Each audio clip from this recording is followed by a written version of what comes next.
نیند سے بیدار ہونے کے بعد 3 مرتبہ ہاتھ دھونا۔ رسول اللہ صلی اللہ علیہ وسلم نے ارشاد فرمایا، جب تم میں سے کوئی آدمی سو کر اٹھے تو اپنے ہاتھ کو اس وقت تک برتن میں نہ ڈالے جب تک کہ اسے 3 بار نہ دھو لے، اس لیے کہ اسے نہیں معلوم کہ رات بھر اس کا ہاتھ کہاں رہا۔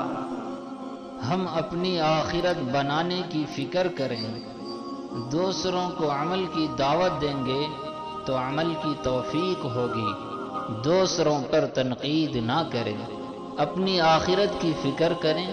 اسی مقصد سے یہ چینل بنایا گیا ہے۔ امید ہے آپ سب اس سے فائدہ اٹھائیں اور اپنے ساتھیوں کو چینل سبسکرائب ضرور کرائیں۔ السلام علیکم ورحمۃ اللہ وبرکاتہ۔